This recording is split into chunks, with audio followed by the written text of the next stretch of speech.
Hi, Governor Haley. So you talked a lot about your parents being immigrants. Mine are as well. I'm curious how that has influenced your leadership style, along with specifically how you work a lot with men. For women coming up in this corporate environment, how do we balance, as you talk about having grit and grace, how do we balance that in a male-dominated space, along with staying true to your roots as the daughter of immigrants? My parents always reminded us every day how blessed we were to live in America.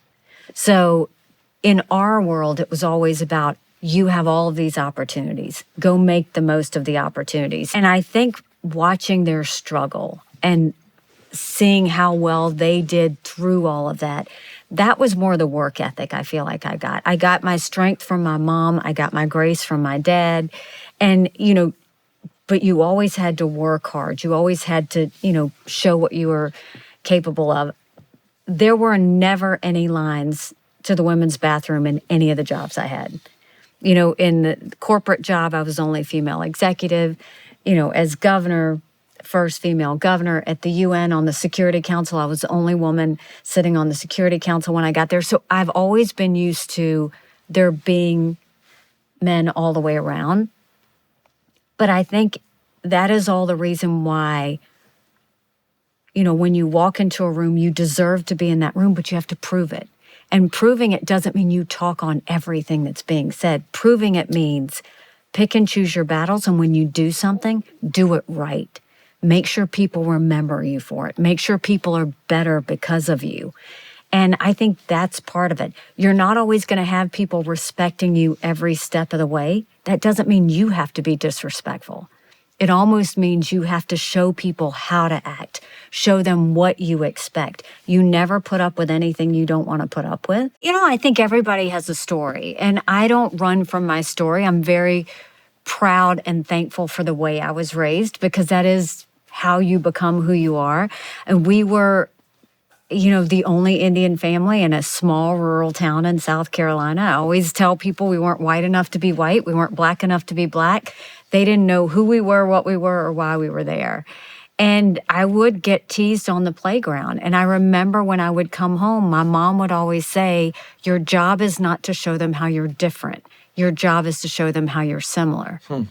And it's amazing how that lesson on the playground has played throughout my life, whether it was in the corporate world, whether it was as governor or ambassador or even candidate for president. When you face a challenge, if you first talk with people about what you have in common, people let their guard down.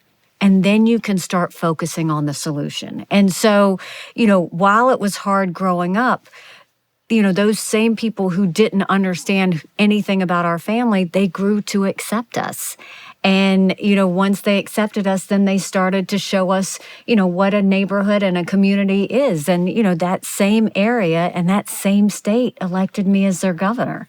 So it goes to show the progress that we are seeing in this country, that, yes, we're always going to have challenges, but look at the blessings of how far we continue to come and how much progress we continue to make. And I think that's the part, is you have to embrace people and embrace their differences. But I don't think you ever have to complain about the situation you're in.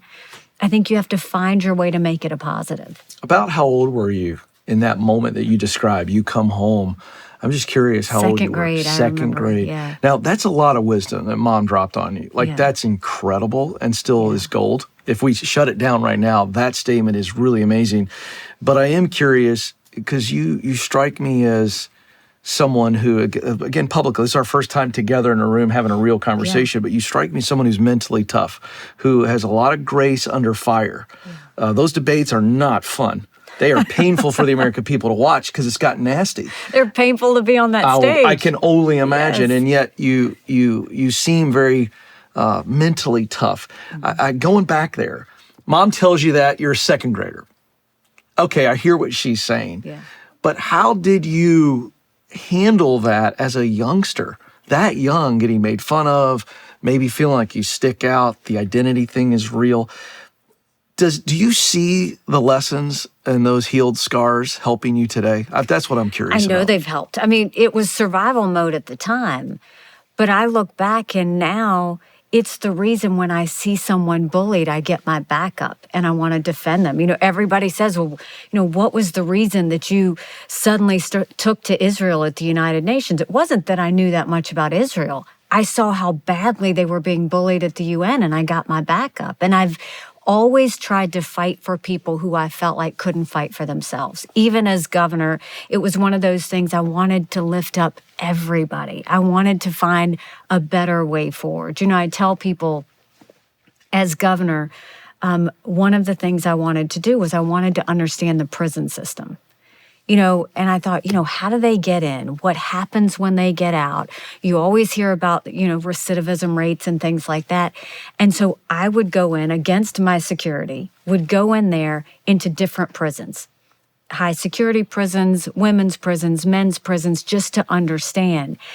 And we came back and we reformed the entire thing. We started giving financial literacy classes. We taught computer classes. We gave faith-based help if they needed it. We started focusing on resume building. And I went and required them to put equipment behind the fence so that they would learn a skill. Now in South Carolina, when someone leaves the fence, they've got a job to go to the next day. The goal is you don't want anyone to feel helpless. You want them to feel empowered. It's about lifting everybody up. And that came from that second grade playground, which was don't let anyone hurt, don't let anyone suffer, don't sit and watch it. Go help them, save them a couple of steps along the way to have a better life.